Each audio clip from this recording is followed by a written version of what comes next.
പിടിച്ച് രസിക്ക്. കൊച്ചിനെ നീ നിന്റെ പിള്ളേരെ ശരിക്ക് തൊഴിൽ പഠിപ്പിക്കുന്നുണ്ടോ? പിന്നെ നല്ലോണം പഠിപ്പിച്ചു കൊടുത്തിട്ടുണ്ട്. 1.5 കൊല്ലം കൂടെ കഴിഞ്ഞാൽ എന്റെ ശിക്ഷ തീരും. പിന്നെ നമ്മൾ ഒരുമിച്ചൊരു മോഷണം നടത്തും. തീർച്ചയായും. മൂപ്പരെ നിനക്ക് ശരിക്കും മനസ്സിലായോ? കുഞ്ഞാലി വരയ്ക്കാറുമായിട്ട് നിരന്തരമായി ഏറ്റുമുട്ടി തകർന്ന് അത്തപ്പാടി ആയിപ്പോയ ഒരു കടൽ കൊള്ളക്കാര കുടുംബത്തിലെ അവസാനത്തെ കണ്ണിയാണ് അത്തപ്പാടി അന്ത്രു, എന്റെ ഗുരു. കടലിൽ കൊള്ളയടിക്കാനുള്ള എന്താ ഉപ്പോ? എടാ കൊച്ചുണ്ണി, ഈ മാതിരി ആൾക്കാരാണ് ശിഷ്യന്മാരാക്കി കൊണ്ടിരിക്കുന്നത്. ഒന്ന് മിണ്ടാതെ. എടാ മണ്ടന്മാരെ, പണ്ട് കാലത്ത് നമ്മളെ രാജ്യം വിദേശങ്ങളായിട്ട് വ്യാപാര ബന്ധം നടത്തിയിരുന്നു. അത് വിമാനത്തിലോ തീവണ്ടി മാർഗം ആയിരുന്നില്ല, കപ്പൽ മാർഗം, കടൽ മാർഗം. അന്ന് കിണ്ടല് കണക്കിന് സ്വർണ്ണം ഇവിടുന്ന് അങ്ങട്ട്, വെള്ളി അവിടുന്ന് ഇങ്ങോട്ട്, പെട്രോൾ ഇവിടുന്ന് അങ്ങട്ട്, എണ്ണ അവിടുന്ന് ഇങ്ങോട്ട്. ഈ സമയത്ത് എന്റെ കുടുംബത്തിൽപ്പെട്ട മഹാന്മാരായിട്ടുള്ള കടൽ കൊള്ളക്കാർ 1000കണക്കിന് കപ്പലുകൾ ഇവിടെ മുക്കിയിട്ടുണ്ട്. ഓ, അന്നങ്ങനെ മുങ്ങിപ്പോയ കപ്പലുകൾക്കാണ് ഇന്ന് മുങ്ങിക്കപ്പൽ എന്ന് പറയുന്നത്. ഗുരുവേ, യവന്മാർക്ക് വിവരം വരാൻ എന്തെങ്കിലും ഒരു മാർഗം പഠിപ്പിച്ചു കൊടുക്കണം. കുറച്ചു ദിവസം അവിടുന്ന് എന്റെ കൂടെ നിൽക്കണം. ഇപ്പൊ ടൈമില്ല, പരോളിലാണെങ്കിലും ട്രൈ ചെയ്യാം.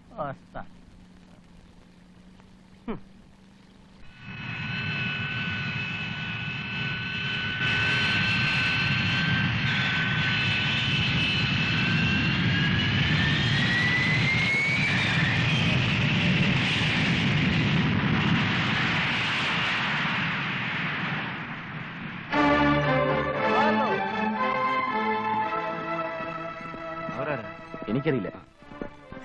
ഹലോ, ഇത് തുമ്മിക്കുഞ്ഞ്, ഇത് കുര്യച്ചൻ, എന്റെ ബ്രദേഴ്സാണ് ശങ്കർ, സുധീർ.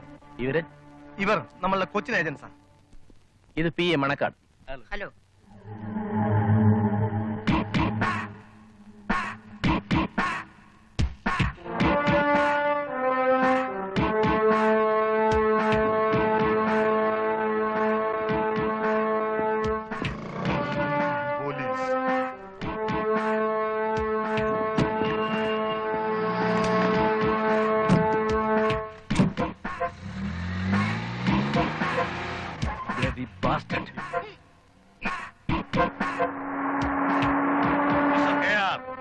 സാധാരണ നിങ്ങളെപ്പോലുള്ള മുതലാളിമാര് എന്നെപ്പോലുള്ള പ്രൊഫഷണൽ കില്ലേഴ്സിനെ അയക്കാനേ ഉള്ളൂ, പക്ഷെ കൂടെ വരാറില്ല.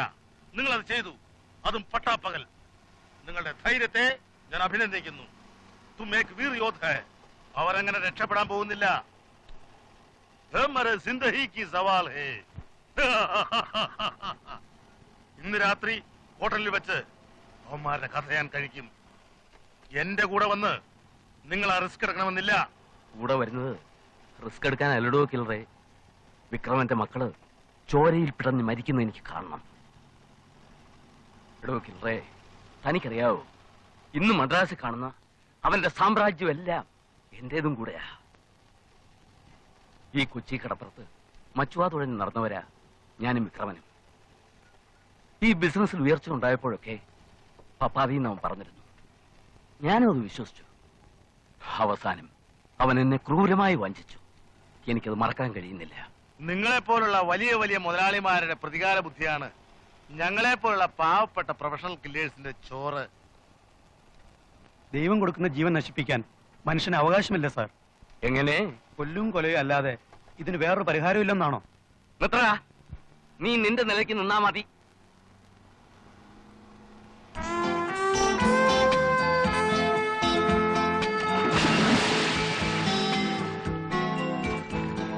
ഡാഡി ചീറ്റ് ചെയ്തെന്ന് പറയുന്നതിൽ വലിയ അർത്ഥമൊന്നുമില്ല. രണ്ടുപേരും കൂടെ മച്ചുവാ തോന്നിട്ടുണ്ടെന്നുള്ളത് ശരി തന്നെയാണ്. പാർട്ണർഷിപ്പ് ബിസിനസ് ആകുമ്പോൾ രണ്ടുപേർക്കും തുല്യ പങ്കാളിത്തം വേണം. റിസ്ക് എല്ലാം ഡാഡിയുടെ പേരിലേക്ക്, ലാഭത്തിന്റെ പങ്ക് പറ്റാൻ കെയാറും. ഞാൻ പറഞ്ഞിട്ടാ അയാളെ കട്ട് ചെയ്തത്. ഞങ്ങൾ പറഞ്ഞ അതല്ല ചേട്ടാ. കഞ്ചാവും ചരസും ഒക്കെ നമുക്ക് കിട്ടുന്നത് കൊച്ചിന്ന്.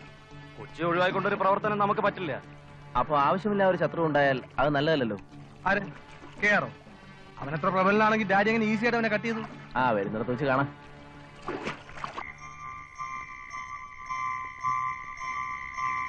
നമ്മളിങ്ങനെ വെറുതെ ഇരുട്ടത്തിരുന്ന് കായലിലോട്ട് നോക്കിയിട്ട് എന്ത് കാര്യം? അതെ, തുടക്കമൊക്കെ കൊള്ളായിരുന്നു. ബിയർ, കോഴി, നാടൻ. ഗുരുവിന്റെ പോക്കറ്റിന്റെ ആപ്പീസ് പൂട്ടിയെങ്കിൽ ഞാൻ പിള്ളേരെ കൊണ്ട് പൊക്കോട്ടെ. ഓണ പോക്കിൽ വല്ല ചായക്കട മുറുക്കാൻകടയോ കുത്തി തുറന്ന് സ്ഥലം വിട്ടേക്കട്ടെ. ചുണ്ണി, എന്റെ വാസ്തവസ്ഥിതി അറിഞ്ഞാൽ കൊച്ചുണ്ണിക്ക് എന്നെ വിട്ടു പോകാൻ ഒക്കൂല. 3 കാര്യത്തിൽ ഇന്ന് വരെ ഞാൻ ഒരാളെ സഹായം തേടിയില്ല. അറിയാലോ, പെണ്ണെട്ടാൻ, കുട്ടികളുണ്ടാക്കാൻ, മോഷ്ടിക്കാൻ. ആ ബ്രെയിൻ ഇന്നും ഇരിക്കുന്നുണ്ട്. പക്ഷെ പണ്ടത്തെ പോലെ തടി കളിക്ക് പണിയെടുക്കാനുള്ള താക്കത്തില്ല മോനെ. പുരാണം നിർത്തി കാര്യം പറയാന്നേ. പാതിര തങ്കപ്പാ ഉണ്ടായി ഗുരു പറയട്ടെ. അദ്ദേഹത്തിന്റെ മനസ്സിൽ എന്തോ കിടന്ന് ഇളകി മറിയുന്നുണ്ട്. നേരാണ് കൊച്ചുണ്ണി. അനക്കറിയോ, കെട്ടുപ്രായം കഴിഞ്ഞിരിക്കണ എന്റെ മോൾ അലിക്ക തയ്ച്ച് വിറ്റിട്ടാണ് ഇങ്ങക്കൊക്കെ ആ പാർട്ടി നടത്തിയത്. വേറെ വഴിയില്ലാഞ്ഞിട്ട് ആ കുട്ടിക്ക് ഒരു നിക്കാഹത്ത് വന്നിട്ടുണ്ട്. കൊച്ചുണ്ണിയും ശിഷ്യന്മാരും എന്നെ സഹായിച്ചിട്ടില്ലെങ്കിൽ പരോള് കഴിയുന്നതിന് മുമ്പ് നമ്മളെ തടിതാ ഈ കായലുണ്ടാവും. എന്റെ ഗുരു അങ്ങനെ പറയരുത്. എന്ത് സഹായം വേണമെന്ന് പറ. ഗുരുവിന് ഞങ്ങളുടെ ഉയിര് വേണമെങ്കിൽ തരാം. നിങ്ങൾ കൊള്ളാവുന്ന രീതിയിൽ ഒരു മോഷണം നടത്തി തന്ന എന്റെ മോളെ നിക്കാഹ് നടക്കും. ചെറിയൊരു സ്ത്രീധനം, അത്യാവശ്യം ചില ആഭരണങ്ങൾ. സമാധാനമായിട്ടിരിക്കണം. ഗുരുവിന്റെ ബ്രെയിനും ഞങ്ങളുടെ തടിയും ഒത്തുചേർന്നാൽ പാലാട്ട് കോമന്റെ കോട്ടയ്ക്കകത്ത് കയറിപ്പോലും മോഷ്ടിക്കാം. കോട്ടയിലേക്കൊന്നും പോണ്ട. ഞാൻ ഇവിടെ വലിയൊരു ഹോട്ടൽ കണ്ടു വെച്ചിട്ടുണ്ട്.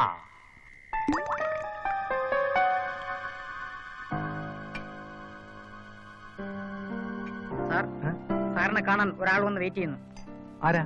ചോദിച്ചിട്ട് പറയുന്നില്ല, അത്യാവശ്യമാണെന്ന് മാത്രം പറഞ്ഞു. വരാൻ പറയൂ. ശരി.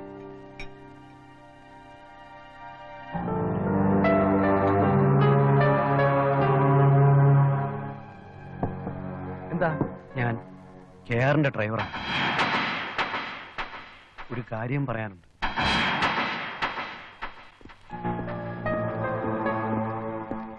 സുധി, കെയറിന്റെ ആൾക്കാർ നമ്മളെ കൊല്ലാൻ ഇറങ്ങിയിട്ടുണ്ട്. എന്ന് വെച്ച് സ്ഥലം വിടാൻ പറ്റൂ?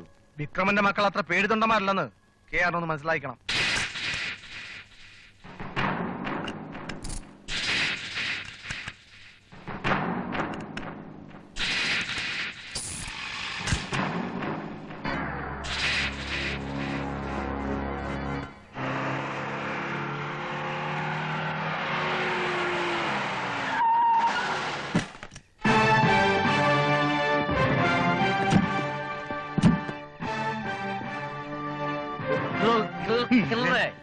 ഞാനും വരുന്നു.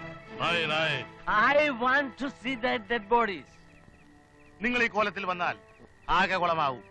നമ്മളും ഡെഡ് ബോഡി ആയി പോകും. പിന്നെ ഞാനെങ്ങനെ ശവം കാണും? तुम जाने तक आपको डेड बॉडी मोर्चरी में देखने के लिए सकते हैं. ഓ, മോർച്ചറി പോയ ഡെഡ് ബോഡി കാണാമെന്ന്. जी जी.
ഇതുപോലെ മുന്തിയ വലിയ വലിയ ഹോട്ടലിലൊക്കെ ധാരാളം സ്വത്തും പണമുള്ള ആൾക്കാരല്ലേ താമസിക്കുക.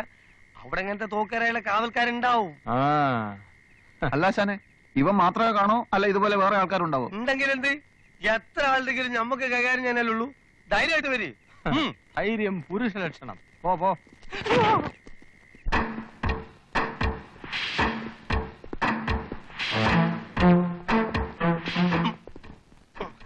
വലിച്ചിളക്കി ആളുകളെ ഇളക്കണ്ട.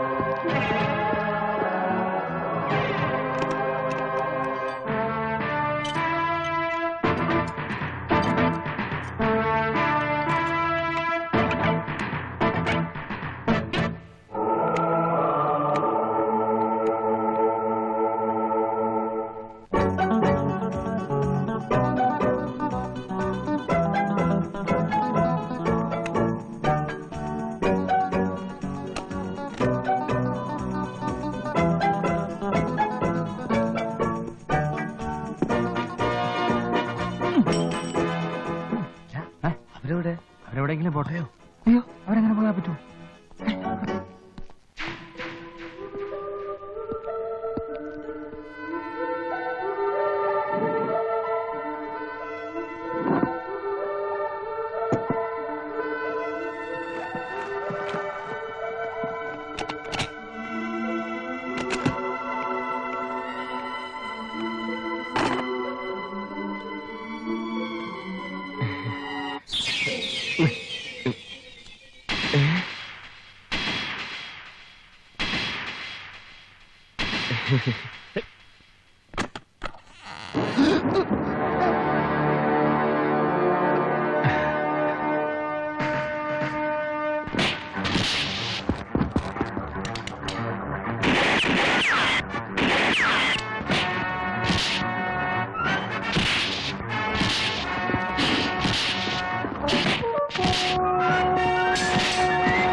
വെട്ടിപ്പൊളി.